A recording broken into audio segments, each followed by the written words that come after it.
Okay, welcome back to my channel, May Between the Pages. My name is Taylor, and today we have our last episode of page chewing for 2023, and we are delighted to have Jimmy from the Fantasy Nuttwork and Alan from the Library of Allenxandria with us today.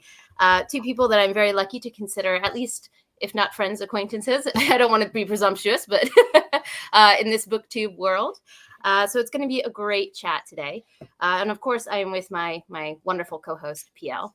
So before we get started, I always like to let everyone do a little self-introduction. So if you live under a rock and don't know who these gentlemen are, let's let them introduce themselves. And you can tell us what you do in this book space. Why don't we start with Jimmy and then go to Alan? Does that work? Yeah. Sure. You got to go in sub order. You're not that far behind, right? I mean, the host has less than both the guests. All right. So don't start that now.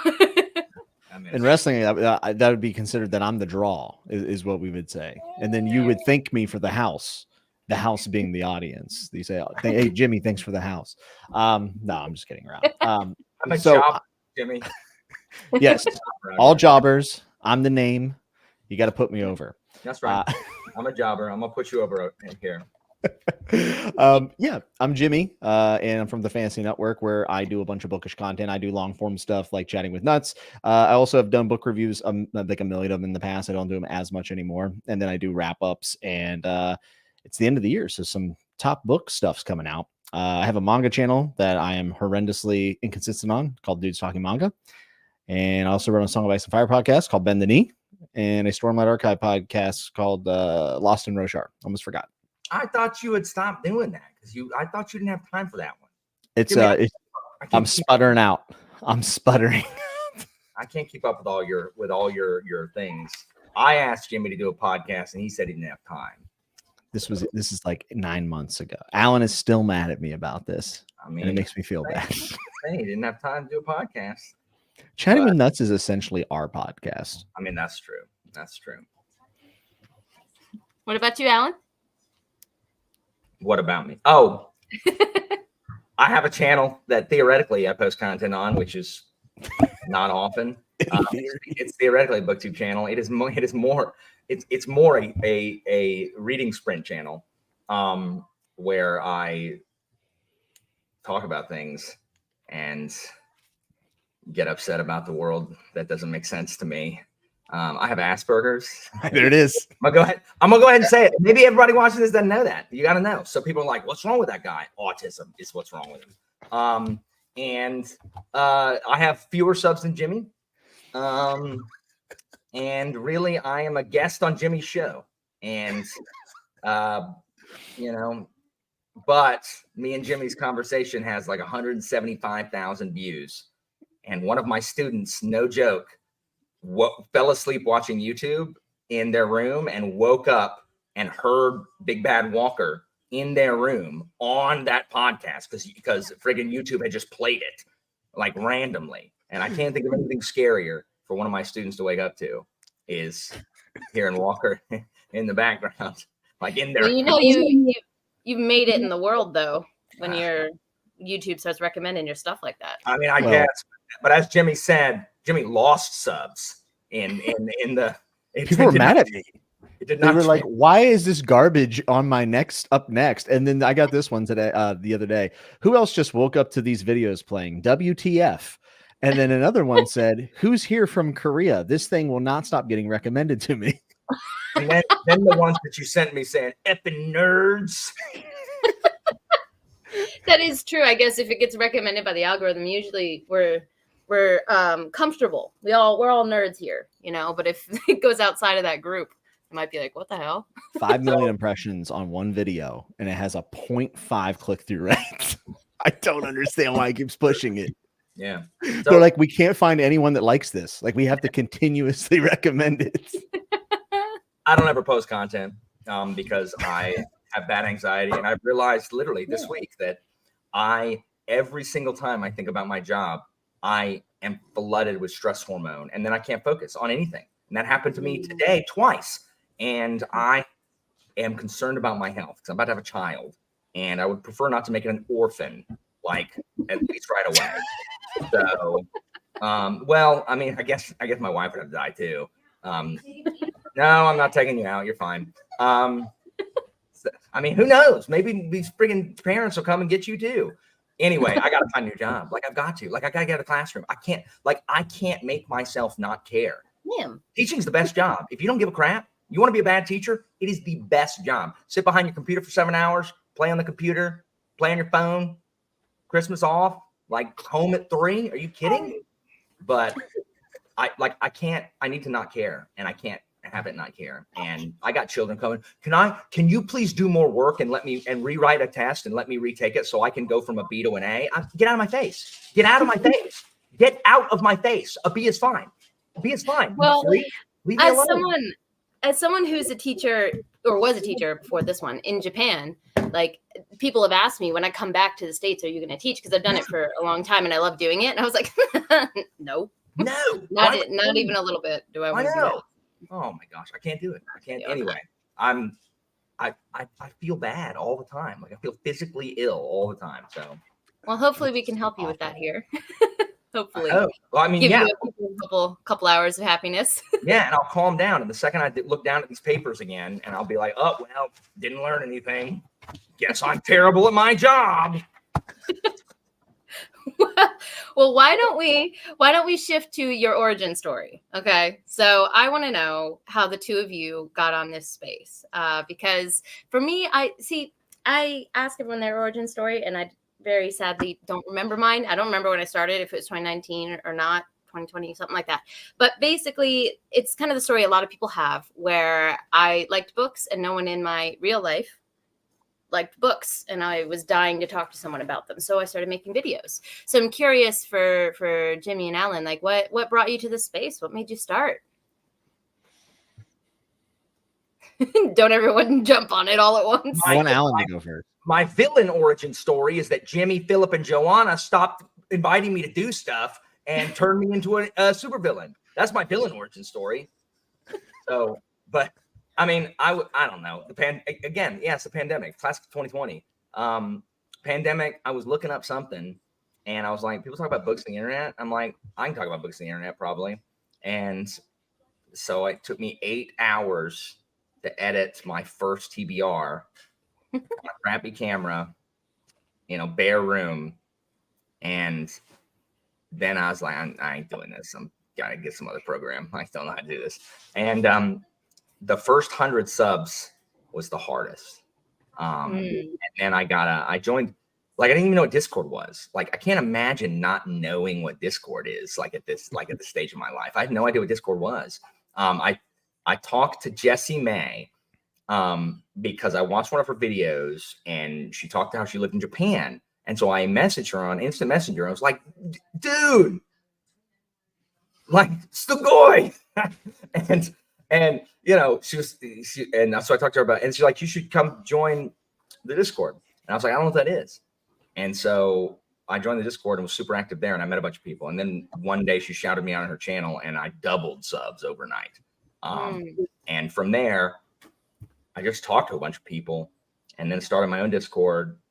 And you know, and then there was a time where the empire was stable. It was a Pax Walkera, if you will. And then the Emperor's Blades came along and destroyed my channel, and we've never recovered. And it's Jimmy's fault, because Book was not fun. I know, but all they did, like, was a read along, and this is why, like, it's ruined read alongs for me now, like, because I can't stuff ahead of me now, because all they did was witch and moan about the Emperor's Blades, like, for a month, because I didn't read it till the end of the month. And so by the time I read it, I'm like, well, I guess I got to read this, but no one has made me excited to read it. And it was, you know, I was like, oh, well, this sucks. And then everyone stopped reading along. Everyone moved to other Discords. No one ever joined anything else. And I stopped making content for like 6 months, went on a sabbatical to Tibet, climbed a mountain and studied with a monk. And the only thing you were allowed to read was freaking Brian Staveley's The Rest of the Emperor's Blades trilogy. And you had to, it was so bad that you had to come out the other side and think it was good. And then I came back with no knowledge at all, a lesser being to find the empire just having been razed by barbarians. And now I basically govern salted fields, and land lies fallow. And you know, that's a bit harsh to yourself there. I'm oppressed by the aristocrats like Bookborn and Philip Chase. Name names, get them. Oh, yeah. I have no problem with names. I'll drop it. John is in the chat saying, "Howdy, I love that the blame has already begun." So says the person who's just as guilty. Joanna. The problem is Joanna is one of the plebs, but hangs out with the aristocrats and she's like one of the freaking plebs as a member of the Optimate party. So you know, and has like taken my family captive and. I don't know. It's a bleak existence. Guys. I don't think Samaria wants to go to bed. I think she wants to. She keeps turning around to listen to Alan. I think that's what she wants to hang out. That's sympathy right there. That's a future revolutionary. That's sympathy. Thank you, child. Yeah, she's fascinated by you, man. You are the future. You are our future. Long live resistance. So. Yeah, she was getting antsy though, so it might be I might have to put her down soon. But no, Chatty, you're not salted fields. You guys are the loyalists who like, you know, we try to, you know, feed the populace that's left, but when you know everyone cuts off our supply, you know, our grain supply is blockaded by Jimmy's massive triremes. So what do you think would pull these fields back up to make them plentiful? Like, I need to talk about Stormlight a lot positively, and also you could get into YA. That would be a whole nother. Yeah, I mean, and I need thumbnails.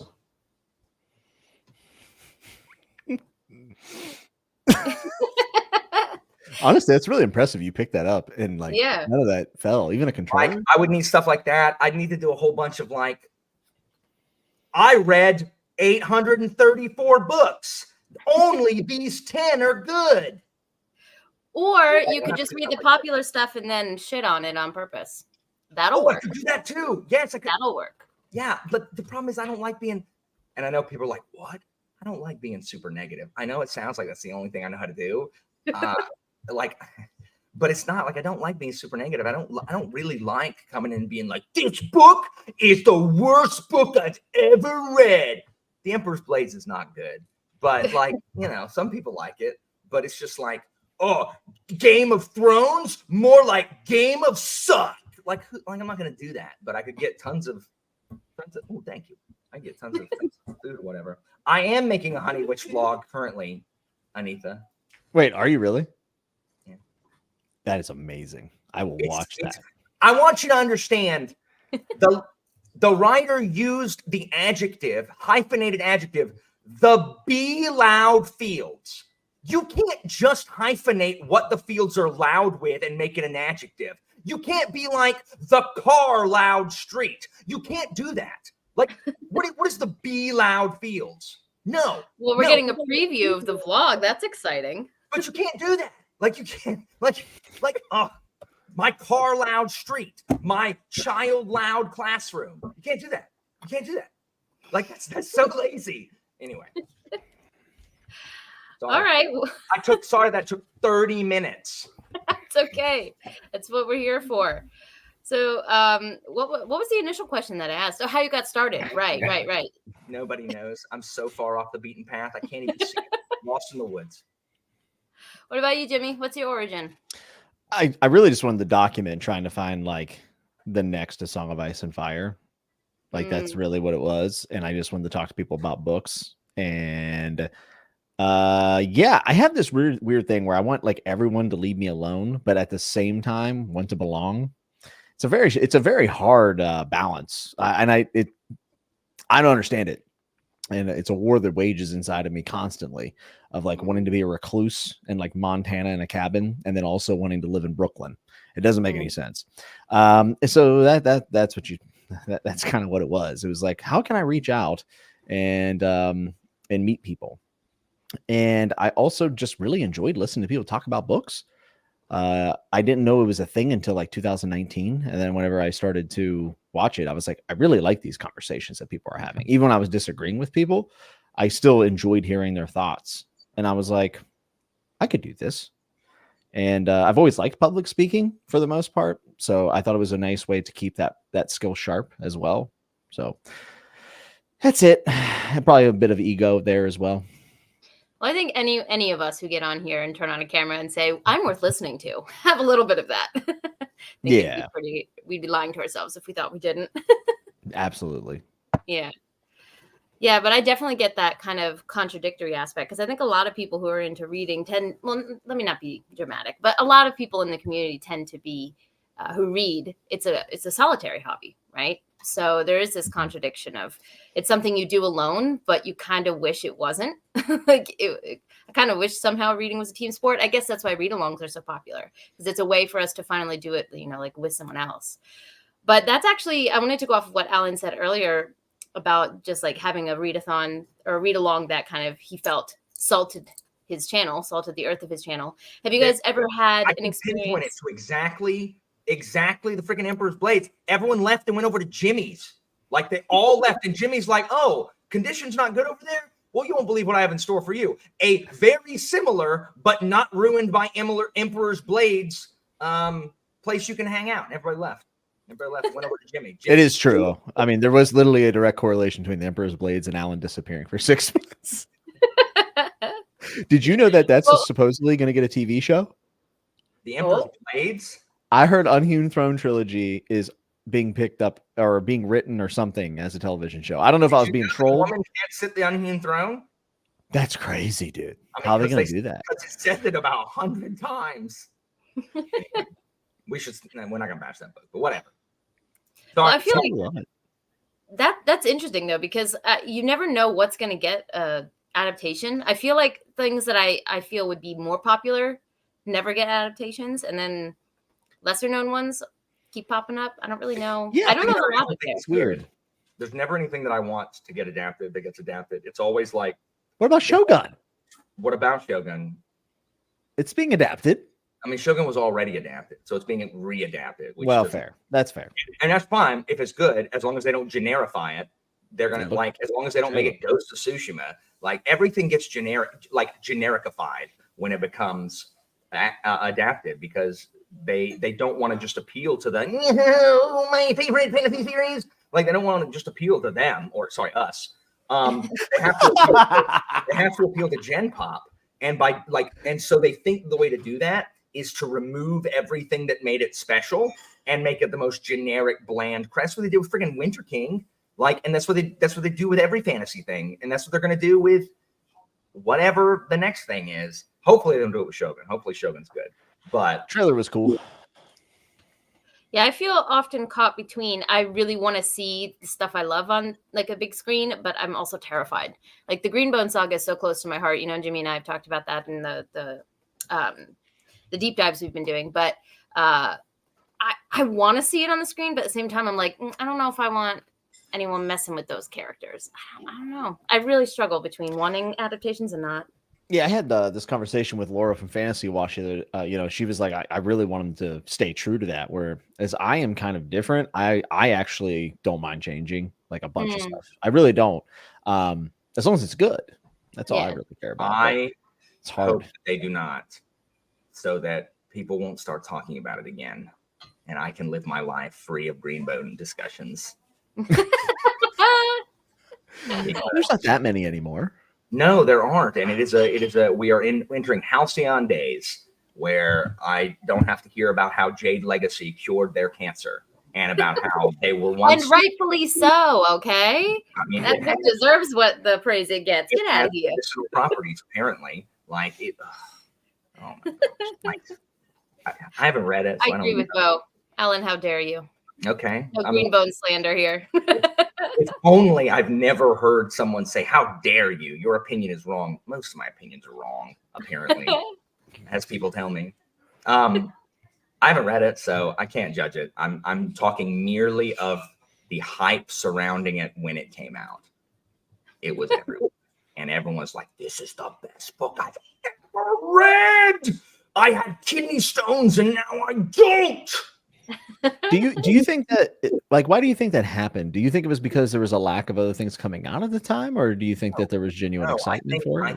I think some high profile people get a hold of it, and it's just very like effusive praise, and then it's the whole thing we talk about, Jimmy, about how we want to belong, but we want to do our own thing, and yet like we also want to belong and like do what everybody else is doing. We talk about the hype train all the time, like the remember the freaking Fourth Wing review? Was that on Chatting with Nuts that I read? The Fourth Wing review?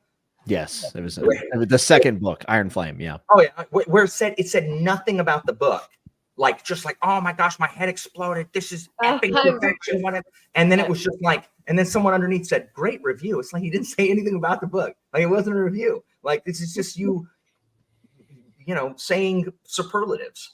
I don't know. I haven't read it. So I am hoping that I am wrong when I read Jade Legacy. I'm hoping that I'm like, you know what? I don't have anxiety anymore. I am now mentally well adjusted and feel like I can face the world. But I don't know. I'm going to read it eventually. I read like 2 books a month now because. Well, that's another thing too. I feel like being in this space, as wonderful as it is, your sense of how much reading you should be doing or can be doing really gets effed up. Like I had to do a reality check with my husband a little while ago because I was kind of like lamenting that I had only read like half of the books that I wanted to read. And he's like, shut up. Okay. He's like, people are lucky when they read like 2 a year. Like, stop. And I needed that reality check though, because it is just so overly saturated. And reading is so time consuming in the way that other hobbies sometimes aren't. Some are, but like, I don't know. I feel like we really don't give ourselves enough credit.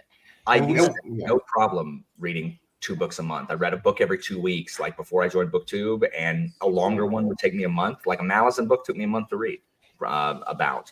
And none of that bothered me. And now it all bothers me. And we get arcs, man. We get arcs. People send us books. Like, that's a privilege, man. Right? Like, we get arcs. I'm sitting on 5 arcs right now. I don't know why everyone needs to release their book on February 6th, 2024. Like, that is going to be a big day. I literally have 3 arcs of books that are coming out on February 6th. Like, what is going on? And then one of them coming out in March. Crazy. I don't take arcs. Thank God. Why? Like, I never hear anyone real excited about taking arcs. I always feel like I hear about people feeling bad that they're not reading them.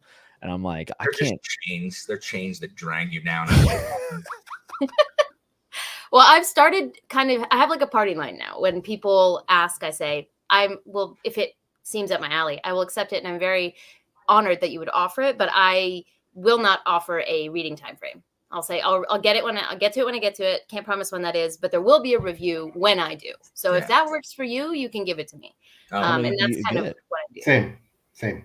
How many do all 3 of you get, like, on average in a month? Like, I would say I get 2 or 3 offers a month usually. Yeah. That's usually a month. I don't even take offers anymore. All of my arcs are ones I solicited or ones I went after because they're the next book in the series that I'm already reading. Like, I always try to get arcs of Sebastian de Castell, Josiah Bancroft, Adrian Tchaikovsky, and Daniel Abraham. Like, those are the 4, and then Richard Swan and the 3rd Justice of King's book. So I always go after those because I love them. And again, I've also talked to the authors, and like I don't just like, hey, you have no idea who I am. Can I have a free book, please? It's like, no. Like I shout out their works on social media, and I try to, every time I'm reading their books, I try to be like, yeah, so good, and I try to maintain some kind of relationship so it's not like out of nowhere. I don't like doing that, but it's too much to read. Yeah. And it is a privilege to get them, but it's I'm one person, so, and I will give credit to people who offer. 99.9% of them are like, yeah, that's cool. Read it when you get to it. Like, I know it takes time. Like, they're not really pushy or anything. Absolutely. So, most arcs I'm gonna get her down. So PL, I'm gonna hand over the Oh, 10-4. 10-4. Have a good nap, Samiri. Yes. DL, this is your time to shine. I don't know about that. You got high expectations, brother. I do. Way too high. Way I've too watched high. the show. I know what you're capable of. Way too high. No. Well, you have No. 2 unruly guests to work with, so good luck, PL. I'll see you soon. Oh no, this is the dream, man. I could just sit back and let them talk all day and say nothing. It'd still be fantastic. So, no, this is awesome. Yeah, I was just quickly saying that most of my arcs are from indies. So, and being an indie author, I love supporting indie authors. But yeah, I mean, I guess some people might say, yeah, well, isn't it overwhelming? Yeah, but as long as Taylor said, they're cool with waiting until I can get to it, then everything's good. So, yeah. I mean, I've only had like maybe one bad experience with an arc back when I used to take them. But like overall it was fine. It was more just like a personal decision of being like, this makes reading a little less fun for me because it's so stressful. Yeah. And once the channel hit like 5,000 subs, I started getting like multiple in a week, and that's when I was like, and then there's also the times where like, I feel like someone would be like, hey man, I love your channel. I'm like, oh, thanks. And they'd be like, you want to read my book? And I'm like, why does that feel bad? I don't know why that felt bad. My favorite ones are the ones that tell me they love my channel, but they address it. They're like, hey, Bob, wow. I love your channel. And it's like, it's because my email address is Mystical Bob, because it's a long, long time ago D&D thing. And it's like, you don't love my channel because you don't know what my name is. Like, you have no idea. My name's Bob, and I named it the Library of Allenxandria. That's a strange play on words. Like, Bob's long for Allen. Yeah. Well, especially sometimes they'll get it right, and they'll be like, I really think you love this space romantasy filled with love triangles and it's just like, you don't know anything about my channel. I don't want to read that. I always get that. It's like Game of Thrones. Every single time. Literally every single time. Yeah. You foolishly told them you like Song of Ice and Fire. Everything can't be Game of Thrones. Just because there's a king and multiple political factions doesn't make a Game of Thrones. Like, doesn't make a Game of Thrones. Game of Thrones didn't invent like feuding political factions. Yeah, Jimmy. Sorry. Oh man. Listen, I mentioned just prior to coming on camera, I am curious as hell about something about each of you, and I have to ask. So bear with me. So for Jimmy, it's Jimmy. You're a wrestler, man. Like, wow. Yeah. Like, how? Tell me about all that, man. Well, I grew up white trash, so naturally I had to give pro wrestling a shot. I grew up in a trailer, so I was like, well, that's about the ceiling for this guy. Now I grew up just like loving wrestling, and all my, we did like backyard stuff and ran live events in high school and sold tickets, and we had storyline. It was crazy. And then all my friends went to college and grew up, and I didn't. And yeah, I mean, literally, I do remember like realizing I was not going to go to college, and I got good grades in high school too, but there's a farce out there that like there's so much help to send you to school, and that is just not true, unless if your guardians or parents or whoever are willing to co-sign loans, which mine were not. So I didn't have. Honestly, I felt like I was a loser. I felt like I had nothing. And I was like, well, what can I do that I feel like I could be proud of and that I want to do? And honestly, number one motivator in my life has always been vengeance. I'm very petty when I want to be. I mean, I'm just being honest. Like, I will do something literally just to throw it in someone's face. But when it comes time to throw it in their face, I don't do it because I'm like, like it's almost like I subconsciously know that I really just need a motivator to do whatever I want to do. So I was like, well, I'm just going to do my thing. And that's what I did. And basically just kind of threw myself into that world and bounced around a couple different places, got trained, and then, did my thing. And it was a dream come true for many years. Very hard on the body and the mind and mental health, but nonetheless, I did it. So, yeah. I also think it was also because I think some of it was masochistic, if I'm being completely honest. But yeah, that's another dark tale and dark story that no one needs to hear. Wow, that is fascinating, man. So how long did you do it for? So I started at what? So the first time I ever got trained anywhere was like 17. And I remember it was like right before basketball season because I played basketball my last 2 years of high school. So it was like 17 to 25. April 1st is when my wrestling career ended. I did go back in, I'm sorry, no, it was 2016. So I'd have been 25. I don't know. I think it was 7 or 8 years. I can't remember now. But I ended up going back right before COVID, and I did like a little 3-month run at my old home promotion back in Pittsburgh, and realized that I was no longer in love with the business, and it didn't feel like it was worth it anymore. So I stopped. I really just wanted to see if I could still do it, to be honest, and I could still do it. I was still that guy, which was great, but I didn't care anymore. So it was like, okay, I'm glad I know, right? Because I was very upset that it had ended not on my terms, because I was told not to go back, and I don't like being told what to do, so I had to go do it, prove it to myself. But yeah, like 7 or 8 years. Wow. And did you have a stage name? Did you go by Jimmy Nuts? Was like, yeah, I went by Jimmy Nuts. Jimmy Nuts is a stage name. Yeah. And I honestly just picked it for the channel because I just am not creative at all. It's an awesome name. So why reinvent the wheel if it's working, man? It's an awesome name. It's very easy to chant. You know, Jimmy Nuts. Jimmy Nut. You know, you got to think about these things. All the adoring fans, Jimmy Nuts, Jimmy Nuts. I love it. I love it. That's awesome.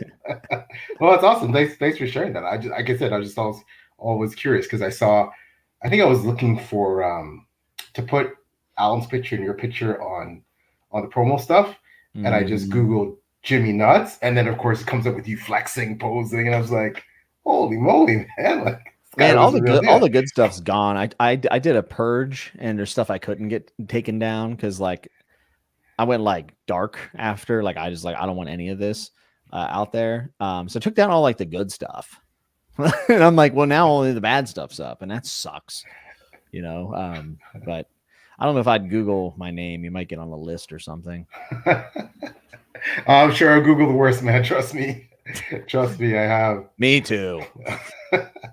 That is awesome. No, thanks for sharing. Seriously. And Alan, this is more like I guess it's a comment. I guess it's an observation. Is how did you just get so damn funny? Like, did you ever do stand-up comedy? Like, how did you get? Oh, he's a theater kid. Freaking funny. Like, you're hilarious. Theater kid. You're a theater kid. You did theater? I did theater, which does not make me a theater which makes kid. him a theater kid. No, theater kids are insufferable. Theater kids, no. There's a certain type of personality required to be a theater kid, and I've never been that. Well, maybe in high school I was, but like I did most of my acting outside of I did it in college and afterwards. But I mean, I appreciate that. You know, I don't like. I mean, I did. Like, I don't walk around being like, oh, look how funny I am. When I'm editing my videos, where's Christina? Christina!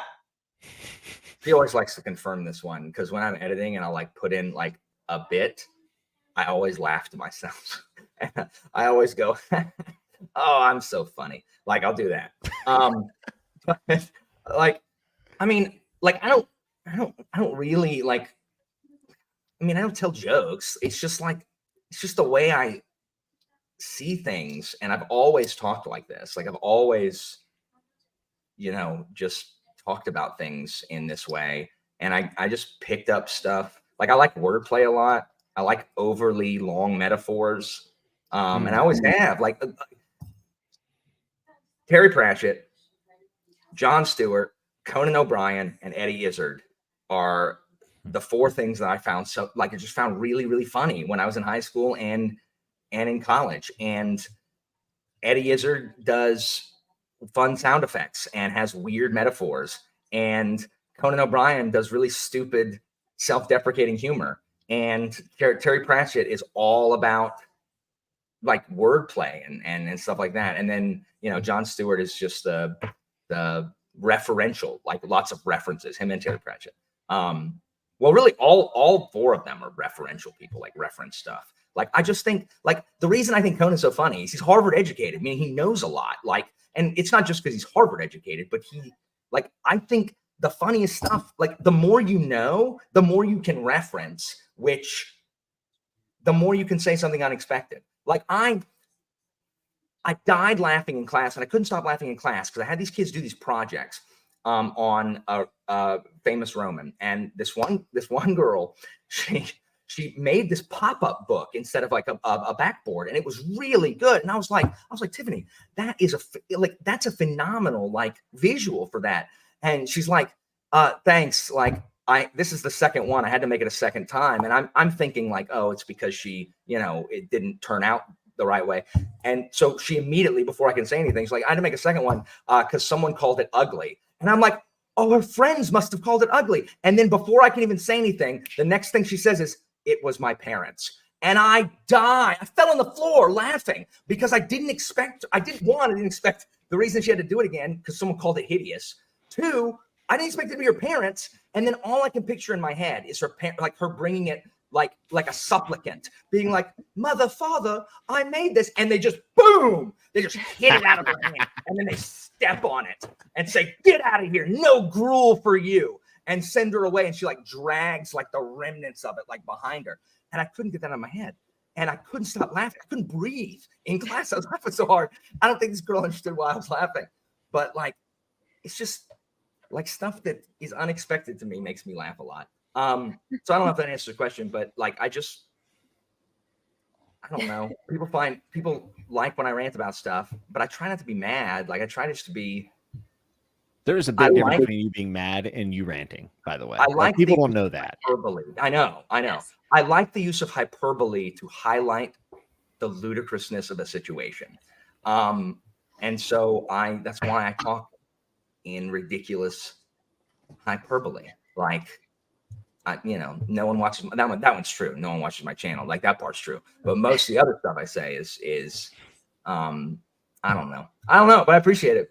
PL, I think you just proved it, man. Because I was laughing through, most of what you said. So thanks for waiting, everyone. Well, not waiting, but for continuing on in my absence. Fingers crossed, I got 45 interrupted minutes. We'll see. So, but I did actually want to pick your guys' brains, not just about content, but like what we make content about, books. God forbid we actually talk about those. But there's a couple different points that I wanted to ask about. The first one being very much not about the content of the books, but how they look. As someone, it's clear, I spend money on special editions. I enjoy having a pretty version of a book. I admit that it's very shallow. There's like no reason the story's the same, but it's something that brings me joy and makes me happy. So I'm curious for you two, how you feel about special editions, because they have exploded in the last couple of years. It used to be more in the YA sector where a lot of those book boxes had special editions of YA, but with the broken binding and even just other different imprints and publishers have seen that there's a market of people like me who will spend inordinate amounts of money to get something that looks pretty. Have you guys jumped on that train at all? Do you have disdain for it? Are you don't really care? Like, I have disdain for most things. Especially, is this among those most things? Especially things that are only available to a certain strata of one. No, that's fine. I can afford. I'm not that poor. But I do think it's exploded, and I don't think every book. Like, I don't think every book needs a special edition. Like, I just don't. Like, I agree with you there. Like, it's just like, hey, this book, like, why does it need, like, why do we need a fantastic, like, illuminated, brand new illustrated, like, sprayed edge copy of Machiavelli's The Prince? Like, why do we need that? Like, no one's clamoring for that. No one's being like, oh, I got to display that there. And, like, all of my, freaking Machiavelli fans can laud my so I used to like this more, and then I realized it was expensive and I don't like paying a lot of money, and then I realized that I don't like reading them. I hate them. Every special edition I've gotten, except for there is an Ultimate Guide to Discworld that came out that is a gorgeous illustrated, like basically an encyclopedia of everything in the Discworld. I love that. And I want the Terry Pratchett's Mort Folio Society edition that is $1,200 because it's out of print. And so there's just certain authors. But I don't like most special editions that I have. Like when I try to read them, I'm like, this is not comfortable for me. Like I don't like the way they open, and this is just personal preference. Like I don't like reading hardbacks in general. Like I prefer mass market paperback, but hardback I don't like reading just to start with, and the special editions are just harder to read than crap editions for me. And so I'm like, man, do I really want this? So I just go for the stuff that I really, really like. Like if they ever came out with a friggin' Greatcoats special edition, like they came out with friggin' Malevolent 7 by Sebastian de Castell. Hook me up some Greatcoats. Broken Binding, what you doing? Or KJ Parker, but they ain't never gonna come out with KJ Parker. Like every other book gets a special edition, but not Folding Knife. Like, oh, okay, I see where it is. Like what? Like my nephew's 7th grade English composition has a special edition coming out next year. Like pre-order. It's actually on the Broken Binding subscription. So, it's about Gremlin. But it's just like hook me up, BB. Like hook me up with some KJ Parker. So I don't hate them. I think for the cost, you should get some artwork up in there. Like Evie very kindly sent me a Age of Ash special edition. And it was a nice cover, and that's it. Yeah. And it was just like, no, no.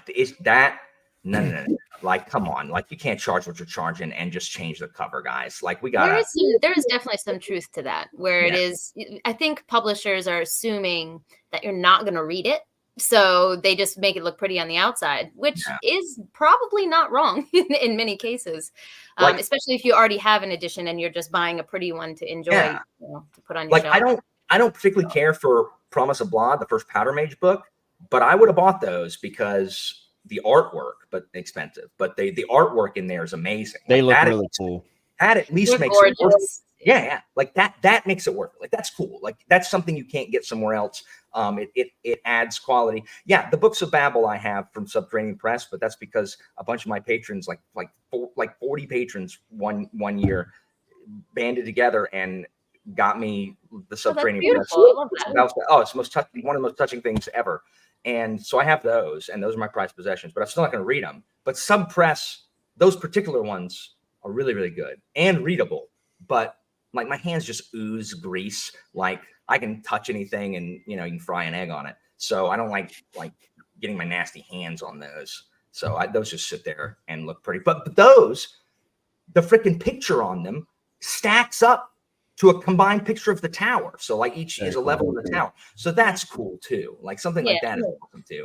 Well, I think you can tell when thought goes into it. And another really good point you made, I want to just say before I let Jimmy speak, before I let the other guests speak, but is readability, right? So I have one Folio Society edition of Howl's Moving Castle because I love that book. And that is meant to be read, like the sewn binding and everything. Whereas, as someone who has a Broken Binding subscription, I got to say, some of those don't feel like they're meant to be read. They just, the quality I think is getting better the more subscribers and more, I guess, money that they get really, because they can do more with it. Because I do think the Broken Binding cares. But some of the larger publishers, you can just tell this is not meant to be read. I have a Folio Shark book, and it's the same way. It is also infinitely readable. The one Folio book I do have. Yeah. Well, what do you think, Jimmy? I like the special editions. For instance, the one that just got announced for China Miéville's Perdido Street Station. And it's going to be actually like $30 or $40. And I don't have any good editions of those books. So I'm like, man, and I think China Miéville is one of those ones that like not a lot of people are very excited about it. I'm sure people are like, this was your announcement. But like for me, it's an important book. So like I'm excited that I can go get a nice version of that and stick it on my shelf. What'd you say? Who's doing that one? Broken Binding. Oh, nice. Question mark. I think I'm pretty sure it's Broken Binding because it's the first time I'm ever going to buy anything from them. So I have never got anything from Broken Binding. I'm not totally sure. Seems like people really enjoy their stuff though. Like I don't hear a lot of complaints, except for shipping, which I know is like a problem depending on what country you're in or whatever. But I like special editions. The only time I get a little bit side-eyed with them is if an author is not making money off of them, and that does happen. Even big name authors, this actually can happen too. When I heard this, I was like, this is crazy. I think that's trash. And then honestly, the last few times I've bought from Subterranean Press, not older ones, but like new Subterranean Press, I've been really disappointed with them. The Malazan reprints have been largely disappointing, not just for their price points really, but also their binding has been pretty suspect. Yeah. Countless issues, and these books are $400. I mean, this is ridiculous. I'm paying $400 for a book I already own, and Right. It bothers me. And I understand it's the printer and I get all the emails, but like, bro, I'm still giving you my money. Yeah. So it is what it is. And then the timetable on some of these are absurd. Like I just ordered, I ordered the Stand from Cemetery Books like 2.5 years ago. I still don't have it. What? Now, what I will say is them Cemetery Dance books are worth a lot of money in secondary market. So like, I'll wait. And plus unanimously people say they do great work. So it's like, okay, when I do get it, it's going to be awesome. Right. I also do like book collecting. So I look at reading and book collecting as two different hobbies. I try to tell myself it's an investment. I'm pretty sure I'm lying to myself. But I definitely like, they're almost completely not opposite, but separate in my head. So I like that aspect of it. I like looking for things, looking for deals, trying to find things, and slowly trying to acquire all the sub presses of Game of Thrones, which is extremely stressful. But it's like something a lot of people like cars. That's like what a lot of people, this is my only way of getting out. It's either drugs or cars, but at least it's not cars or drugs, I guess, because I spend too much money on books. Are you talking about collecting the sub press? Yeah. Thrones books. Do you have any of them? I have the first two, and I spent are they both Game of Thrones? Are there 2 per book, or is it? It's so I have Clash of Kings and Game of Thrones, but they're split editions, and they have such cool artwork because it was before the show came out. So I think it has more of a fantasy feel to it, and I just oh man, they're awesome looking books. But Storm of Swords is so much money. I mean, I spent an entire bonus from last year at work to get them. That was like. I mean, sub press is already like, it's up there. There's different levels, right, of special editions as well. And you're talking about tippy top, like Curious King Books. They came out with, I don't know if you've seen the Blade Itself edition they came out with. That thing is gorgeous, but the price tag on that, I was like, woohoo, yeah, that's out of my stratosphere. How much are we talking here? Sorry, guys, because I am not. And I respect everyone who does it. How much are you talking here for these? The Malazan books aren't quite 400. They're like 250, which is still a lot for a. And they're getting more expensive each one. Yeah. That's and my problem. I'm with Jimmy on the Malazan reprintings. But I've had good luck with the books of Babble are great binding. I always get, for some reason, KJ Parker novellas go through Subterranean Press and his short story collections, and those are great. Like I read those. I don't like the cloth binding, tactilely. It makes my hands sweat, like the the material. But I mean, I read those, and the binding holds up. But like the Dead House Gates one I have it's not the same as everything else I've gotten from it. I don't know how much that Curious Skull. I think they had like 3 different editions. Crazy. They had 3 different editions, and there was one that was like the signed, lettered, whatever, as many accoutrements as you could get, and that was like near $1,000, I think. Did that for a book or the trilogy? The book, the first book. $1,000 book. Yep. Man, this isn't a first edition rare copy of Aristophanes found in an archaeological dig. It's a book you can go out and buy a paperback of for $12.95. There's only like 40 that they make or something was like in the description, but I mean that's way. All scarcity is enraging because when I tried to get a PS5, it took me a year to get a PS5 because of all the freaking people buying them up so they can resell them. All this crap is resale stuff. It happens every time there's a sub press release too. Like, fortunately, if you have the first one, sub press gives you first dibs on like the next one. But all this buying up crap for resale, like, is creating this horrid market of like secondary reselling that is driving the price up on everything that anybody wants. And it was, PS5s and graphics cards. And now it's, we're releasing 40 of this. Dance puppets, fight for them. Like, who is willing to like throw their young to the wolves for the opportunity to read this thing? And it's just like, Jimmy. I'm just kidding. Wow, I I just thought had to put Philip's $1,000. thing up here. It's a beautiful book, but we're not that curious. Thank you. Yeah. That's obscene. It's I obscene.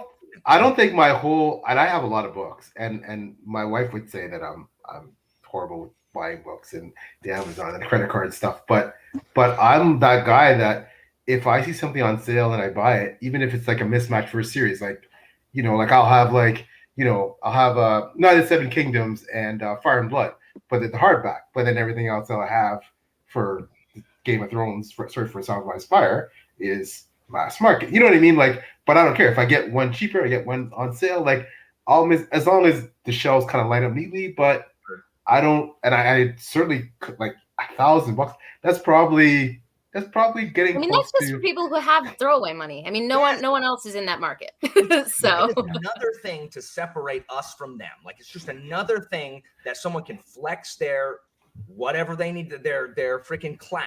Like, oh, look, I'm one of the elite few who could afford to get this book. And it's just like, man, like, why do we need more of that? Like, why do we need more elitism? Like, we already have enough of it. Like, What if they buy it and never say anything? I mean, okay, that's cool. Then that you just really want. It's like when my students, I'm like, why do you? Never mind. But when like people get stuff, like, why do you need to tell everybody? Well, I like this. I'm like, yeah, but you think you're gonna forget? Like, if you don't let everybody know you have it, like, you think you'll forget that you like that thing? It's like, well, no, I just wanted, like, yeah, of course you want everybody to know, because you like, and I understand that. Like, I am in no way like free from that. If I got it, I would probably tell people, because like, we're humans. But if you bought it and like didn't tell anybody, that's pro. Like, that's a pro move. I actually, this is why I don't really do book hauls. Every now and then, like, I think I've done 2 on my channel ever. It makes me feel uncomfortable. Like, I actually don't like to do it. There's something about it. And I think it's because I grew up poor. And I remember, like, the day after Christmas was like one of the worst days. Like, I absolutely hated it because I was always comparing. And my parents did good, like, I mean, they always try to make it, but there was always somebody with something bigger and better. And I was always like, wish I had that, and yeah, so I think there's something about that. Like, I would never want to make someone feel that way, because I do have some special editions that, are pretty cool. But yeah. I know what you mean, Alan. Like, I'm not. $1,000 for one book is too much. Like, a series, that's fine. Like, if you paid $1,000 for all the Song of Ice and Fire books, or even the first trilogy, like, okay, like, I get that. Like, $300 a book, like, that's a lot. But if you really like the series, okay, like, that's fine. But $1,000 a book, like, now it's just I agree. Madness. 100%. I think it, like I said, there's different levels, and it's also what you want from it, right? So Jimmy mentioned book collecting, right? So, and again, I think I lie to myself and say that they're investments, but I'm gonna let myself live in that delusion that I'm not gonna get rid of them. But I do think that Booktube is a weird space, because because kind of connected to the speed of I was talking about earlier, like, you should read more, requires you to consume more, and then maybe some people too quickly. There's actually been a recent discussion I've seen. I think it might be mostly in the YA section of Booktube. Correct me if I'm wrong. I haven't seen it kind of more in the adult sphere, but the idea of how Book Talk has made books more of a fast fashion commodity than they used to be. So it's more like, get it and then it leaves, rather than yeah, exactly, rather than keeping it, forever. So I don't know if you guys have any sense of that, if you feel that at all, or if you think maybe it's that specific platform. I think Book Talk probably accentuates that, but that's not exclusive to Book Talk. I think that's the internet for the most part. I mean, look at memes. Remember when memes used to last years, and now memes, like, it'll make you die laughing, and then it's gone in a week. Right. And then you'll see it in 2 years, and it'll remind you, and you'll be like, oh my God. Not me. Not me. There is no meme too old. My superhero name is the Redankifier. I take stale memes and make them dank again. So I'll ask my students. I haven't heard dank in so long. That's what I'm saying. I'm making dank right now. Like, I'll tell my students, be like, hey, y'all seen this? Y'all seen this? You got games on your phone? You got games on your phone? They're like, Mr. Walker, that is like 10 years old. I'm like, don't care. You seen they got games? When I discovered One Does Not Simply walk into Mordor. When I discovered that, it was like Christmas, and everyone was like, Walker, like you cannot just be discovering one does not simply. And I was like, one does not simply pass one of Walker's tests. And they're like, oh my gosh, you have got to stop. I'm like, I am making this meme dank again. Bring it back. I like community specific memes. So like I love mixed martial arts, and there are so many MMA memes that nobody else understands. Like one of my favorite ones of all time is Daniel Cormier without a shirt on in his bed, looking at his phone, like vaguely smiling. And I'll send it be like me reading my Discord, and people are like, what the like who is Don't this? even know who that is, Jimmy. Yeah, they have no idea what I just said. But to me, funniest thing in the world. Love it. Yeah, I have no idea what that is or the context. Yeah, of that, so nobody does. Yeah, I guess I saw someone say here the fast fashion aspect is really apt. I just think you're right. Social media is a big part of it. We just it's a visual medium too. I think it's a big part of it as well. Oh, definitely. You know, you show pretty stuff off. But let's go from how things look to the content of a book. Okay, so I think Alan's. Can I raise my hand? I shared my screen. Will you show the meme? You can just put it in the show. This is the meme. Sure. You got games on your phone? Dude, I love this meme. It's so funny. Because Daniel Cormier is like one of the baddest dudes on the planet, but he looks like a dad. Like he's the man. And it's just like, I use this anytime someone sends me something like, this is me enjoying what you sent me. And Jimmy, and just like now, no one gets I it. don't understand this meme. Like I love that you use the meme and I don't understand it. Well, see, So and I'm laughing at it because of how much you're a fan of it. You know, so that just kind of shows that it bleeds in. Sorry, continue. My bad. No, that was a worthy hand raise. So I wanted to go into more the content of books, which I think, Alan, you're really going to like one of these questions. Oh, you might like both the questions, but most book that you think is most criminally underrated outside of your circle, and Everything I read. a book that you think is actually worth the hype. So one of each. Oh, so few. Yeah. I got one that's worth the hype. I got one that's worth the hype. Okay. Storm of Swords. I'm stealing the Gurm. You got me good.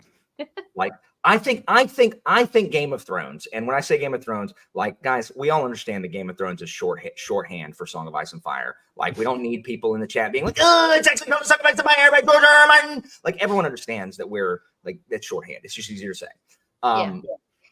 So I think it is as good. Again, I have not read books 4 and 5 a second time, but I think the first 3 books are as good as people say they are because I still think about those books and I have not read any of them since 2012 when the 5th book came out.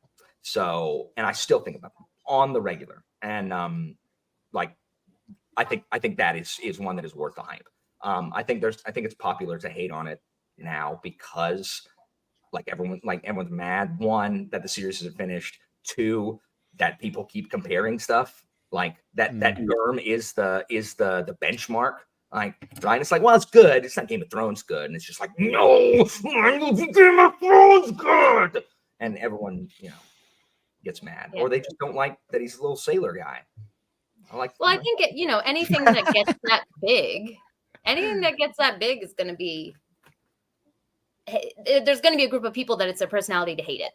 Always. When something's that big. So I think that comes par for the course. I try so hard not to be categorized as that person because it can seem like I just don't like things that are popular. That's not true. Like, and I'm also someone who, if I read it and like it, like, I'm not going to be like, well, I hate it because I have to on principle. No, I'll be like, hey, you know what? I was wrong. I thought it wasn't going to be good, but it was actually quite good. So I don't, because I just tend to hate on popular stuff, but it's mostly because I just want people to stop talking about it. Like, just like, stop, please stop talking about it. It's not even out yet. How do you know it's good? You don't know. Yeah. Well, one I heard here from Evie, Spear Cuts Through Water for Both. I have heard so many people talking about this book recently. Are you sure they're not all just Evie? And I was going to say, is it Evie in the alt accounts? Yeah. No, but maybe her shouting is working because other people seem to have picked up on it. That's Evie breaking into people's account. Like Evie and maybe like 2 other people have read that book. No one even knows what that is. Well, I think he's in the chat, Black and Blue Collar Reader. He had a video screaming about that recently too. He was paid by Evie. He just read it. They're in cahoots. Yeah, they are in Simon cahoots. Jimenez shills. That's a great word, cahoots. Cahoots is a good word. Yeah. For me, one that's worth the hype was Pure Nessie. That one always sticks out to me because people were screaming about that book. And when I read it, everyone in their reviews was very cagey about saying what it was about, and it was annoying me. I was like, I want to know what I'm reading. But then I read it and I'm like, oh, okay, this is why no one's talking about exactly what it's about, because how do you describe that really? Yeah. I feel like it's one of those books that it's whatever you want it to be in a good way. So yeah, Pure Nessie was an incredible, amazing 5-star read for me. Definitely worth the hype. So good. What about criminally underrated, Taylor? See, I asked the question and I didn't prepare for it. So, let's see. Criminally underrated. Of course, we could go the indie route with this, I think, because most indie books are criminally underrated. I would say Gunmetal Gods might be one, just because I think it has a lot of what people love in the big grimdark books. I think it has a lot of that stuff that people enjoy, especially morally gray characters who you're like, you really can't get behind them for many reasons, and yet somehow they still work. So I think it has a lot of elements that people in that crowd would like, but I don't hear enough people talking about it. So I would say that one. And also I really like Foundryside. I don't know if anyone's read that by Robert Jackson. I've read Foundryside. Yeah. Foundryside is great. I love the book. The second book, Shorefall, wasn't as good for me, and I still have the third book up there. I still need to read it. But Foundryside is fantastic. It's a weird blend of a bunch of different genres, which might be why it's kind of hard to, for me anyway, to describe kind of the setting people are getting into. But it has... it's basically, the magic system is basically like coding. Like you can code onto objects. So you learn this language and you can write, for example, on a wheel to make it think that it's going downhill, even though it's not. So it'll move on its own. And so you have to learn the language, and then there's different ways to apply it. And you have to be smart about how you apply it, how you want to instruct an object to act. So it's really, really interesting. And not enough people talk about it. I've read Foundryside. I never read Shorefall, but I liked Foundryside. I've been seeing it a lot at my Barnes and Noble lately, like multiple copies, and they're obviously selling because they're going back. But like, he has an end cap, which I thought was very interesting. He was sharing it with Jay Kristoff, actually. He has a book. He has a new book coming out in February, on February 6th. So no, Philip. This was when Joanna and I were in the same Discord and we read things at the same time. You see, this is before Joanna got tired of slumming it with the hoi polloi down here and needed to increase her, social cachet by going out with Jimmy and Philip to the galas, while the rest of us muck out the swine pens. Well, I mean, it does make me happy, though, that you guys read it. Joanna saying, she's read it as well. Because I don't think anyone else really has. And I've never heard anyone hate it from people who have read it. They're either like lukewarm or they like it. So I would say that one's pretty criminally underrated. It's super easy to read. It's not hard, yeah. It's fun. It's exciting. And the main character is a thief. So you got that morally gray thing in there, too. So it's a good time. What about you guys? What about criminally underrated? We'll start there. Anything KJ Parker, like Folding Knife specifically. Like, it's really good. I'm always on Long Price Quartet, so today I'll do KJ Parker. Like, people say that they want things out of books, like, oh, I really want an intelligent protagonist, or I want a morally gray character, or I want it to not feel tropey or all this. I'm like, okay, like I want it to be, like realistic and gritty. I'm like, why don't you read KJ Parker? You're not going to do it. You want to know why you're not going to do it? Because it's not popular. And I am Cassandra, cursed never to be believed that something I read was good. So I made Apollo angry, and he cursed me to only tell the truth, and no one can believe me. Now I've got to find a way to pay booktubers like Jimmy. Like, after Jimmy comes out and says, oh, I love Folding Knife, or Patrick said he's going to read it next year. After Patrick says it, provided he likes it, all of a sudden be like, oh my gosh, Alan, have you heard about KJ Parker? And then I'll end my life. Like, they'll just go right then. I'll be like, no, please tell me. And could you also let me know, because every time I talk about KJ Parker, someone. I own every book KJ Parker's ever written. I own everything, and I've read all of his short fiction. And yet, every video I make about KJ Parker, someone in the comments needs to be like, "Did you know KJ Parker's actually a pseudonym for Tom Holt?" And I'm like, "Of course I know that. Like I would be the worst fan ever if I didn't know that. Like, of course I know that. And if I didn't, I've been told for 3 years by everybody who comments on my KJ Parker videos. Like, just scroll up and read the other comments. It's not like I've got 500,000 subs. There's like 30 comments on this video. One flick, and you've seen everything there. You don't have to, like, scroll for days. I will say that is a pet peeve of mine as well, though. When someone comments the same thing, I'm like, there's like 3 other ones that say that. So seriously, I understand that. I get that. Yeah, it's like they copied and pasted their comments. Yeah. Or when people comment before they've watched the video, they just look at the title and they comment. It's like, yeah, I addressed that in my review. I said that exact thing, like the exact same thing you're saying right now. I said in my review. Didn't read it, did you? Oh, you put up your review or you put up your comment 2 minutes after a 40-minute video went live. Do you have a watch at 20 times speed button on your YouTube? Because I do not. Well, it's so funny you mentioned that, because I did a video that was a little bit outside of just books, where there was an adaptation. Well, in the end, it ended up not being an adaptation, but it was marketed as such. The new Ghibli movie. It's called The Boy and the Heron in English. Yes. Is it good? No, I don't think so. But I also, what I talked about in that video is the name in Japanese, because I saw it on a release day here. The name in Japanese is the exact same as a Japanese classic called How Do You Live? So Kimitachi wa Doikiruka is the name. And so, but Ghibli also had this weird choice where I guess they wanted to flex and not market anything. They released one poster and the name. So everyone thought, myself included, it was going to be an adaptation of that book, because Miyazaki Hayao is on whatever he's said before in the past. I couldn't think of the word I was looking for there, but he said before that it's his favorite childhood book. So rightfully so, everyone assumed it was going to be an adaptation, and it's absolutely fucking not. It has nothing to do with the book, and so it's one of my favorite books. So I went into it like, yeah, and then I was like, what? So I do have to acknowledge that part of it is my disappointment that it wasn't what everyone thought it was. And then after it was released, they had like press meetings saying, yeah, it's not really based on the book. I'm like, that would have been nice if you had like said that. So, but they changed the name in English. So I don't think there's going to be that issue for the English audience.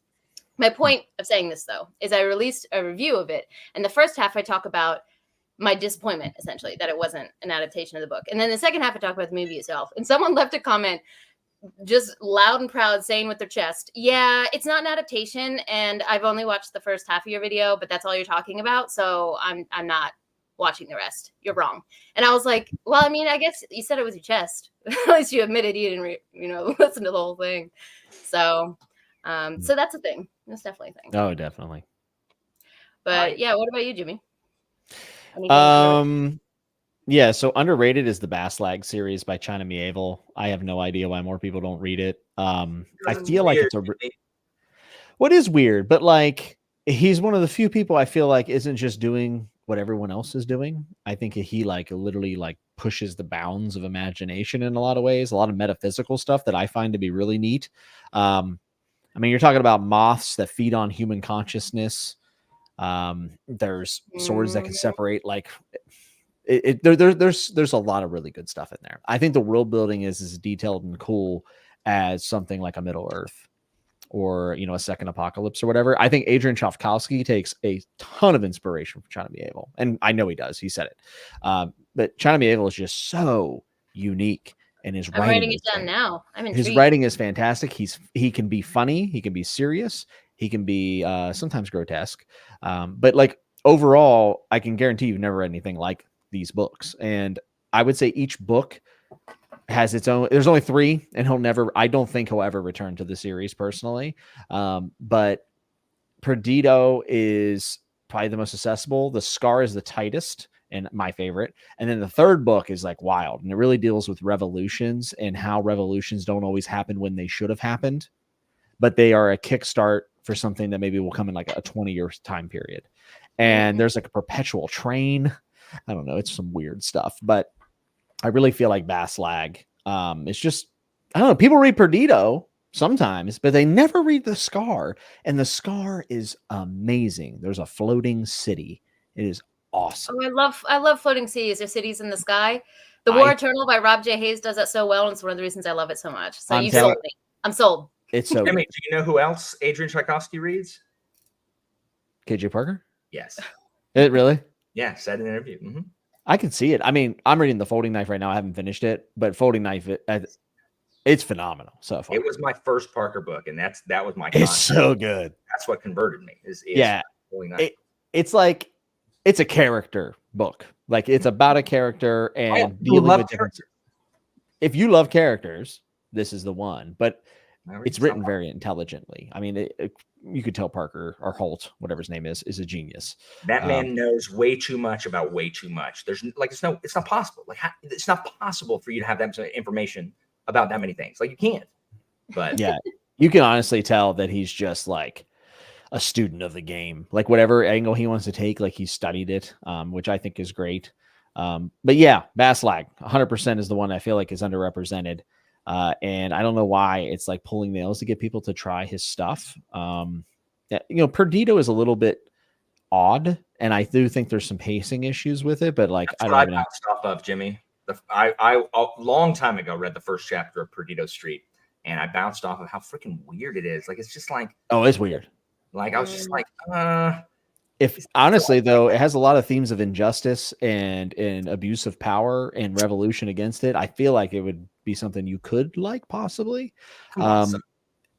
Also, he really plays on the theme of manipulation, and he proposes the question multiple times: if you use someone, whether for good or bad, is that okay? What if it's for the better for both of you, but you're using them? Do you have the right to impose on an individual like that? I don't know. And like, these are the kind of conversations that I'm like, but he does it with like bug people. That's why it's like, what the, like, what? Like one of the main characters who I fell in love with is like half an ant. And I'm like, this is awesome. And that's where Tchaikovsky clearly is influenced by China Miéville. Books worth the hype. Go ahead. I mean, that's what you're reading about with Basso right there in Folding Knife. In any other book, Basso's the bad guy. Like in any other book, Basso's the villain. He's a sociopath trying to run a city, but his sociopathy, like while he is busy doing the best thing for himself, the unfortunate byproduct is that he's improved everybody's lives around him, because what is best for him has made the life of the citizens better. And it's just like in any other book, he's the villain. He has no qualms about being like, well, I guess I'll have to do this thing that is going to be wildly unpopular and is going to cost a whole bunch of things that is going to end up being really good for everybody else. Only I didn't know that when I started. I was just going to do this thing because it was the best thing for my bank. So good. So good. Yeah, I find it interesting when books, I mean, I obviously like, morally gray characters, but I like whenever it's a little bit more subtle than that. So like one of the good examples of this with China Miéville's work is in Perdido Street Station, there's a main character named Isaac, and Isaac on the surface level is very likable. But if you read the book again or have a conversation about it, you will realize that Isaac he's troubled, and Isaac is kind of an ass at times, and like you wouldn't realize it. And he's also a hypocrite too, which drives me insane. But it's just one of those things. It's not in your face. There's a lot of subtlety to his works, but I'll still like it's entertaining. That's the other thing. It's like, yes, it's beautifully written. Yes, there's all these thematic things, blah, blah, blah, blah. But his story and his world building is just really interesting. So I just don't know why more people don't read it. I mean, The Scar is going to be my top 5 books of the year, maybe my book of the year. I don't know. Like I haven't made my list yet, but it's 100% in the top 5. Like there's not even a question. Now, books worth the hype. There's a lot of things I could think of. I thought about The 3-Body Problem. I thought about Fifth Season by N.K. Jemisin. I thought about First Law. But you know what? I feel like it gets talked about in like little spurts, but it never seems to stick. Lies of Locke Lamora. Yes. I have never not regretted reading a book more. Like I am so happy I've read these books because they have made me happier. Like they're so fun. And just made my day. I'm reading book 3, and everyone's like, it's a huge step down. I'm sorry. I don't think. And maybe I'm just dumb. There's a good chance I'm dumb. I've been laughing the entire time. I've been having a blast with Jean and Locke. So for me, Like I almost think it's undersold because Scott Lynch's writing is fantastic. And you know how you know he's good? Because George R.R. Martin gave him an endorsement that isn't just this is how fantasy ought to be written. He wrote a paragraph. So you know it's good. Because George R.R. Martin doesn't do that for anybody. Yeah. Yeah, no, I definitely agree. It's kind of, it answers both questions, because I think Scott Lynch had disappeared from the public eye for so long, which, if you're having issues with depression, which he's been very open about, you got to do what you got to do. But I feel like him stepping away for so long and again, not finishing the series yet, really the hype was there, and then it does die down. It has died down. Yeah, I think the mixed reception of book 3 has a lot to do with that as well. That's true. Yeah, the complaint I've heard from people is that they feel like, because it's a political book, is that they feel as if the politics don't fit. But I honestly, I'm not saying it's the greatest political maneuvering I've ever seen or any of that. But I don't think it's all that out of place personally. But like I said, don't either. I'm just having a blast, and I am not big on endings, meaning I don't care if I get an ending, doesn't bother me. But I have to say, as I get closer, I'm like maybe 200 pages away from finishing it. I'm like, man, when this is over, I'm going to be sad that there's not more of these books. I said I had a unfavorable, it's a 4.2 on Goodreads with 100,000 reviews. So actually, maybe it's just my bubble that doesn't like it. Well, no, it is universally seen as the weakest book. And I am part of that crowd. I do think it probably is of the 3, but that doesn't mean that I don't like it. I still think it's fantastic. It's just, yeah, I actually would agree with that. Order it. Yeah, I think that it is probably the weakest of the 3 for me as well, but I would still give it like a 9 out of 10. Like when you're excited to like read a book again, and like most books do that for me, but I'm talking about like really excited. That's a great feeling. Like at the end of the day, the only thing that we want to avoid when we're reading is apathy. And I cannot say that there's a more anti-apathetic book for me than like Lies of Lockamore. I mean, outside of nostalgic, favorites. But it just seems like it doesn't get mentioned a lot. Like when I see people mentioning like worlds or world building, even, I think some of the stuff he does here is really interesting. So definitely. It makes me happy to hear someone else talk about it after such a long time, because I'm obsessed. I love it. I'm actually due for a reread for sure. Yeah. But I'm curious, PL, what about you? You have any answers? Please? Oh yeah, but I'm going to cheat. I'm going with whole series. Okay, so okay. So underappreciated, criminally underappreciated. I got 2. One is Over My Shoulder and some people may not think it's criminally underappreciated, and that's The Warlord Chronicles, Bernard Cornwell. That series is just, I don't know how much more I can say about how good that series is. That series has everything you can want in. If you like fantasy that is compelling, you got some morally gray stuff, you got a hero you're gonna love. It's just, that thing is the battle scenes, you name it. To me, it's got Warlord Chronicles has everything. And I think it's had a renaissance recently. Like, I think in the last few years, a lot more people are talking about it. But when I first read the books, it's like, when I first read those books, I'm like, how can this not be held up in the upper echelon? And, but I think it is rejuvenating. I think it is having a renaissance. And the other one is Wars of Light and Shadow by Janie Wirtz. And that is, no one writes like Janie Wirtz.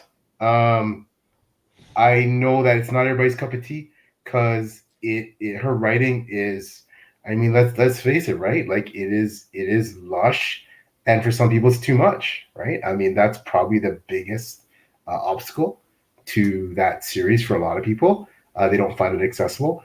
But I think if you get past book 2 or 3, I think you're hooked. I think you're just like you're hooked. But it can, I know for some people it can feel like a grind, right? Mm-hmm. So that is, but I think Jenny's a genius, and I think so. Those 2 series, Warlord Chronicles and Wars of Light and Shadow, criminally underrated. 2 series that I think I haven't come close to finishing these series, so maybe I shouldn't be saying this. The first one is frig, the Dandelion Dynasty. Holy moly! Wow.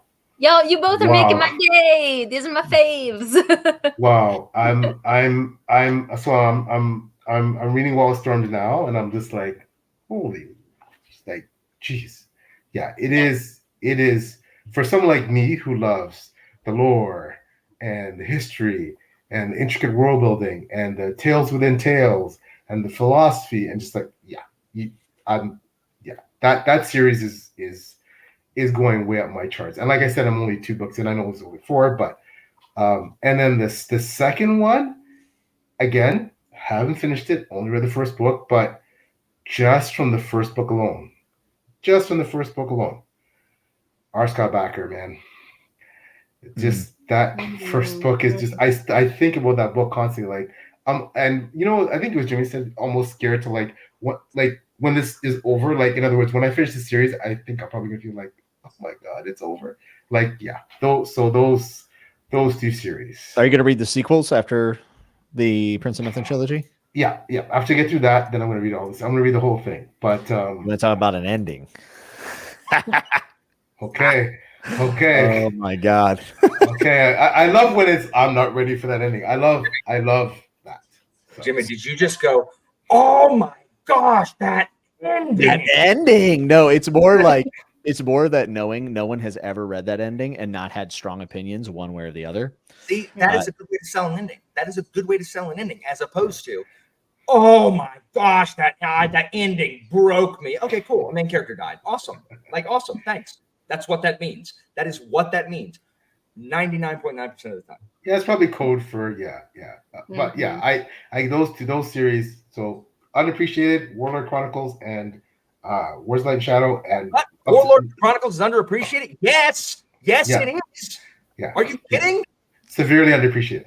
Yeah. Oh my gosh, the freaking audio is the first audiobook. It's the reason I can read audiobooks. It was the first audiobook I listened to because I don't know why. I don't know. What was that one part of the audiobook, Alan? Which part? They kept calling the. You want me to, I don't want to get them demonetized. I yell it on my stream because I don't care. I literally watched the clip the other day, like 2 days ago. I watched it, and watching Joanna cry laughing was amazing. Let's just say Gorfithid has strong opinions of Guinevere. Like he has very strong opinions in the first book, where like it's 90% of his dialogue just screaming. It's such a good. Oh my gosh, it's so good. Oh, Dervil, you're so stupid, Dervil. Like I love Merlin. Merlin's the best. Merlin's one of my favorite. Merlin is just. But to cast Lancelot as the utter slime bucket, it was genius. It was genius. It was just genius. I've never liked Lancelot, and this is the first thing I've read that did Lancelot justice. Like this is Lancelot right here. I've always hated his guts. Always. In every adaptation, I'm like, screw you, Lancelot, except for John Cleese in Holy Grail. Like John Cleese, that's fine. But everybody, like, ugh, I hate Lancelot. And just Arthur is so frustrating. Like when Dervil, like, did you listen to the audio, PL, or just read it? I listened to the audio for Winter King, but not for the other books.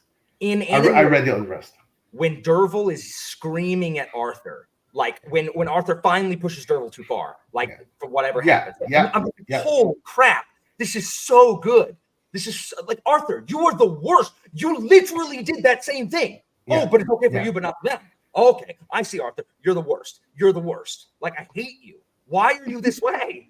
And also, Guinevere is the worst. What is wrong with you?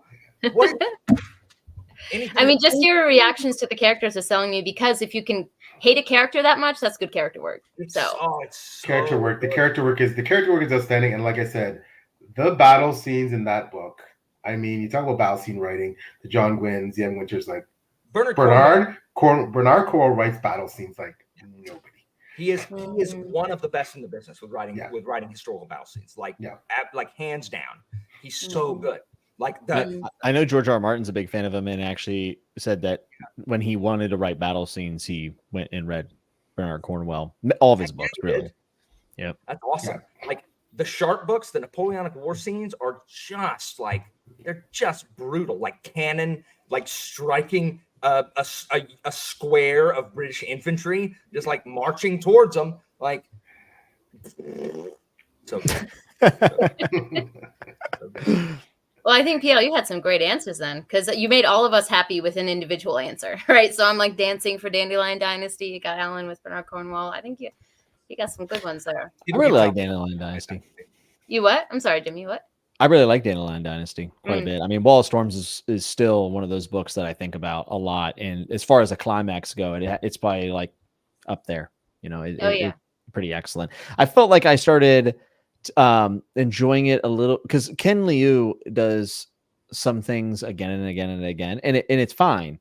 But I did grow a little bit fatigued from it. And I wonder if I had, and I say this about a lot of series, but if I had spaced them out a little bit, like maybe I would have liked the later stuff a little bit more, but I still liked it. And I really liked the ending of that series. So overall, it's really solid. Yeah. I think that's one of the series where the political landscape remains interesting to me because I was still surprised. Maybe I don't read enough political fantasy. I'm not sure, but the ending, I was still surprised repeatedly in that series. I'll just leave it at that. But I'm really also good characters in that series, like later on, especially character work. And I'm a linguistics nut. It was my major. So like those little side things where he goes into all of the logograms and the linguistics aspect, I was eating that up. So I can understand if that's not your niche, but it's yet another series Alan would love that he will never read. What series? Yeah. Dandelion. I just said people keep wanting me to read it. I'm more likely to read that than Liza Lockamora. That's ridiculous. Why is that ridiculous? Dude. I'm not doing it. Like I think you'll like that Dandelion Dynasty, especially, you know. That's what everyone says. Everyone says I really like Dandelion Dynasty. The politics, the philosophy, the history, the lore, the world. I'm not doing it, Jim. It's Alan. What? Alan, just read Liza Lockamora. Why? Because you will love it. Well, see, now you don't know me. I do. I've spent 100 hours with you. Don't tell me what to do. I got you to read Stoner. I'm just imagining, Alan, if you were outdoors, you'd be digging in your feet into the ground right now. We all know that trends filter down from the upper class down to us here in the dirty tavern rooms, but I'm not going to be a part of it. I'm going to be a trailblazer. So maybe in 30 years when, you know, everyone stops talking about Liza Lockamora, I'll no one's talking about it. Literally nobody. Literally all three of you talk about it. All three of you talk about it. What is no one? Actually, no, I didn't talk about Liza Lockamora. It's good, but I get him. It is good. Get his ass. It is good, but I don't know why, and that's one of those series where I don't know why I never read the second book. Like I don't know why I never continued. It's not like I didn't really like the first one. I just never continued. PL really selling me on it right here. Like just you know, it was all right. I'm not good enough to finish the series, so. I guess I should. I've noticed that I do that. It's a personal flaw at this point. I do that so much. I read the first book in a series. I'm like, wow, I really like that. Okay, another series now, and it's a problem. It's got to be something for 2024. It's got to. I've made a vow. I'm completing series now. Like that's my thing. I am completing series. That's me too. Like I'm over this. I'm over this Booktube, like this bizarro world we live in Booktube. Where it's like, what if I just read the first one and then waited 6 months to read the next one? No. I'm gonna finish series. I'm gonna finish series this year, PL. So you're gonna finish First Law? I'm with you, brother. What? You gonna finish First Law? I can't afford the second book. Sorry, Jimmy. I'll send you mine. Too much. I'll literally overnight it to you. I will only read the Curious King version, or I will to paraphrase Caesar. Mom, today I will come home with a Curious King version of First Law, or not at all. There you go. Look. If you only could have been so fortunate for someone to send it to you, would have been unbelievable that you had it. I own the trilogy. I meant the nice one. I don't want that nice one. That's too much money for a book. And also, I was gonna read First Law was gonna be my first book, before they were hanged. Was my first book of January, and since you told me to read it, I gotta push it back now. Sorry, Jimmy. Look at that, Jimmy! Look what you did. Look what you did. I don't even recommend Alan a lot of books. That's the thing. It's not like I'm messaging Alan constantly, like you gotta try this. Like, you're like Alan. you have got to read this weird thing about like naked moth people. Like, I didn't say they were naked. They're mating on the ceiling around a gas lamp, and It's actually there's a city in a rib cage. There is a city in a rib cage. It's true. I know. Alan's actually read Perdido. He's just lying to me. Here's the thing. What if I had read Dandelion Dynasty, First Law, Lizelot Gamora, and it's all a bit? Like, it's all part of the bit. Like, what if I'd read all of them? Maybe that's why I read 42 books a month. I have to put this up. Alan responds to reading recommendations like my toddler does to broccoli. Word. That's good. I like it. No, broccoli's nasty. Like, you're trying to get your toddler to eat broccoli knowing it's bad. So that would mean that people are purposely recommending bad books, and I'm not going to read them. See, you have a presumption there. I love broccoli. So I do too. I like broccoli. Here's the thing. Here's Alan's problem. Okay. All day long, he tells people to listen and to do what he needs them to do, and they tell him no. So then Alan does that to us. Yeah, projecting. Yes, and it's his turn to be the disgruntled naysayer. I am passing on to them the wisdom of the ages. I am trying to teach them how to walk and chew gum at the same time. That two sentences spoken within 15 seconds of each other are probably linked and not non sequiturs. Oh man. All right. So on that note, it's already been an hour and a half. It goes so fast. Holy. I don't want to keep anyone later.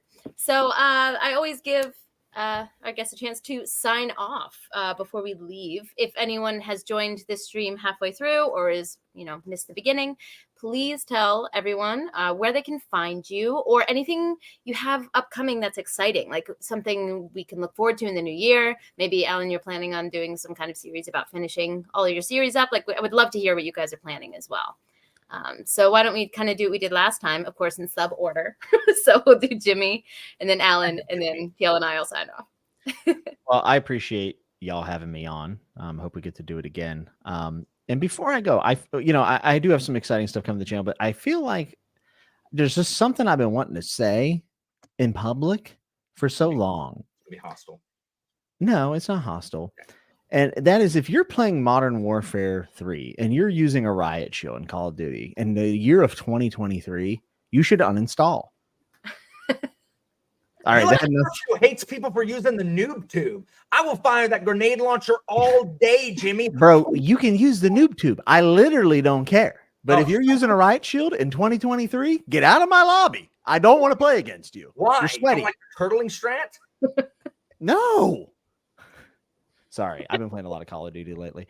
I was just sitting here. I'm glad I could provide a platform for you to get that off your chest. Thank you. It was therapeutic. I get it.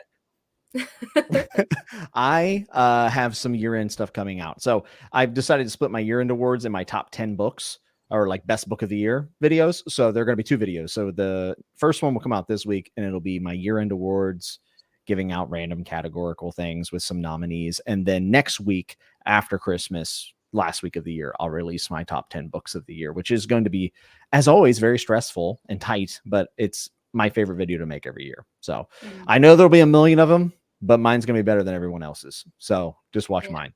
No, I'm just kidding. Well, we all have to feel that way if we have the confidence to put it out there. So, accurate. Yeah. Got to fake it till you make it, All right. What about you, Alan? You can find me over at Jimmy's channel.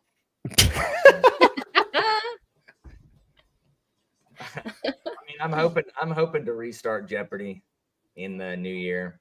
It was one thing I really enjoyed doing, but it takes me like 8 hours to write questions, and I am non-functional this year. I used to know how to function as a human, but I'm hoping to get back into that, especially if I stop this horrible job and do something else. I think I would feel better. However, having a child is probably not going to increase my free time. I can tell you from experience, this year was not a usual reading year for me. Yeah, I need to find a way to put him to work like almost immediately. And and be like, it's time to go out and like reap the harvest before Bookborn comes down, like trying to get her taxes. So you need to go or we're going to lose the house. And also he can write questions for me. Here, write this down. Take a note. But otherwise, I mean, I don't know what's coming. Like I don't know. I'm going to finish series. Hopefully. I mean, I'm going to have, I do a top 10 books of the year every year. And I had some good ones this year. I didn't say I didn't read much, but like the first half of the year I read a lot. And then I hit the summer and I read almost nothing. So I did better first half. Yes, I will definitely read to the baby, Colin. But I anticipate you'll see me on Chatting with Nuts more. Just like this past year. And Alan, maybe what? You're literally forgetting to plug something. Think about it. Something of mine? Yeah, and Evie's gonna be pissed that you didn't mention it. What? New Year's Rockin' Eve, bro. Oh, okay, so I was so tired. Like I wanted to do like sprints or something like last New Year's. I scheduled it a year in advance. So I scheduled it literally because there was a whole bunch of people running stuff. And I'm like, you know what? Mine's first. I'm going to schedule it. So I did a StreamYard a year ago. And I was going to do like Dick Clark's New Year's Rockin' Eve sprints. I was going to have people on for like, 15, 20-minute spots and then do some reading sprints till midnight or whatever. And I have planned none of that. But it's still set to go. So I'm theoretically going to have one. But I've asked Jimmy. And I don't think Jimmy can do it because I think Jimmy's got company. I can do a 30-minute spot. I can do it. Okay, nice. So, I'm pretty sure. So that's the extent of my planning. I got to fill from 4 to midnight, and I have 30 minutes filled. So this is the worst week. It's freaking exam week. So it's midterms, and all of a sudden, children give a crap about their grade. All of a sudden, suddenly, it's like, can I retake that? Can I fix my grade? Like, and so, and I've got to write 3, 5, like I just want to give up and be like, here, watch this video. This is your midterm. There you go. But no, I gotta write 2 freaking 100-question comprehensive midterms, which they despise. How dare you test me on something we've already been tested on? So it's whatever. So I'm like, I completely forgot I had that thing, Jimmy. New Year's Rockin' Eve on my channel, 4 to midnight, New Year's Eve. There will be at least 30 minutes of content. I bet you if you really did want to reach out, we would rally. I know a lot of people who would volunteer your time. Okay. Included. I'm writing that down. Okay. Yeah. Evie, are you hearing this? Evie is the most wonderful person I've met on this platform in that she feels bad for my complete executive dysfunction and has taken it upon herself to, she's like my valet from Downton Abbey. And she goes and makes like arrangements for me because I will forget. And then it'll be like 30 minutes before I'm supposed to have a stream. And I haven't even made the stream yet. And bless Evie. That's all I'm saying is Evie deserves all the money. God's work. Yeah, New Year's Rockin' Eve. I don't know what we're going to do, but we're going to rock into the new year. We're going to rock in the new year. We'll have some guests. I think Taylor Swift's going to really sounded like a radio voice there. That's right. Yeah, come check us out on New Year's Rockin' Eve. T-Swizzle's going to come on by and going to shake it up. And then we're going to have BTS drop some dynamite. Oh, man. Also, I just want to say hi to Epic, who just dropped in. We're about to sign off Epic, but thanks for stopping by. What up, Epic Tales? Epic Tales, yep. So, I guess before I sign off, let's let PL do it as well. Where can they find you, PL, and all of the awesome stuff you put out into the world? I know you had a big announcement that you blasted over socials recently, so would love to hear that too. Oh, yeah. PL Stuart, all right, books. Taylor and I are going to have some great page-chewing stuff going on in the new year, so that's probably the most important thing. Yeah, books-wise, I book 4 in the Drawn Kingdom Saga called The Lion's Prize coming out in the spring, and I just released the cover. And on that cover, my wonderful friend Nicole's was kind enough to provide a blurb on the back cover. So thank you again, Taylor, for that. And yeah, www.plstuart.com is the website, and X, Twitter, whatever the hell it is you want to call it. It's Twitter. Thanks, Joanna. Yeah, I still call it Twitter. At PL Stuart Writes, and I'm on Instagram and Facebook less frequently, but same handle. But mostly you can find me beside Taylor on her channel or my channel doing page chewing. So yeah, check us out. Oh, can I make another announcement? Absolutely. Not. In the new year, I'm kidding. Of course. there will be an audiobook of The Way of a Dan. I promise. It's coming, guys. And it's gonna be Mid. okay. It will be worth the wait. I promise. It's gonna be good. It's gonna be good. It's gonna be good. It's coming. I believe you. Love the whole trilogy. Awesome, great trilogy. Love Philip stuff. So can't wait to hear your version of it, Alan. What you bring to the table. So I hope so. Yeah. Like, oh man, I used to like your series. I hate it now. Now that I've heard it with Alan's voice, this is trash. Absolute trash. I also wanted to put this up here. Colin says, "You guys rock. Thanks all. Thanks for joining, and we really, really appreciate you being in the chat. You know what? I try to get as many comments up here as I can, but you all know how it goes at this point. And there's so Can many. we come back? Many wonderful. Of course. Nice. Look, Jim just invited us back over. We're looking to go over to people's house and say, "Hey, we should come by again sometime." I'll be back tomorrow. What are we having for dinner? No, you have an open invitation to page showing. Whenever you guys want to get off Jimmy's channel and be somewhere else, you can come here. Yeah, come on back anytime. I have to get Jimmy's permission when I appear on different streams. Yeah, he's under contract. Permission slip. I didn't read the fine print, sadly. He's under developmental deal. If you somehow stumbled upon this, maybe from being a fan of Alan or Jimmy, don't know who I am. My name is Taylor. My channel is Maybe Between the Pages, which is what you're on right now. Page Chewing is a wonderful interview series that PL and I do on YouTube.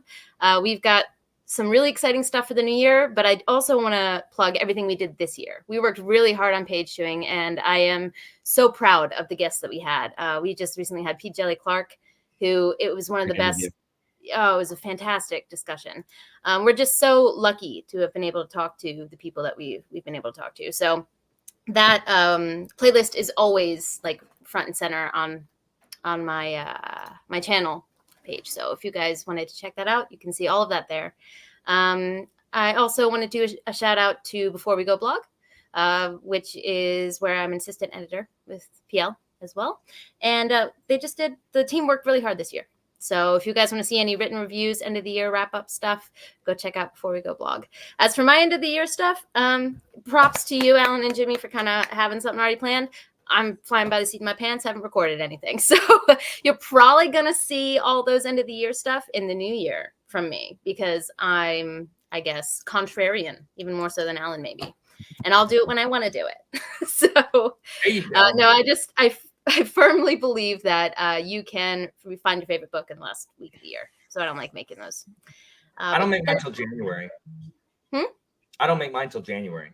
Yeah, I'll be with you. I'll be with you on that, because I'm actually reading The Ninth Reign by Jen Lyons or Williams right now. Lyons, Jen. It's Jen Williams. Jen Williams. Yes. Is the Ruin of Kings, right? Yeah, there we go. Really cool world building. I am best surprise ever. So anyway, the point is I'm waiting to make those lists. But thank you to everyone who came by in the chat. It's you guys coming that makes these so much fun. And we look forward to talking to you guys in the new year. Thanks for stopping by, everyone. See you later. Bye. Bye.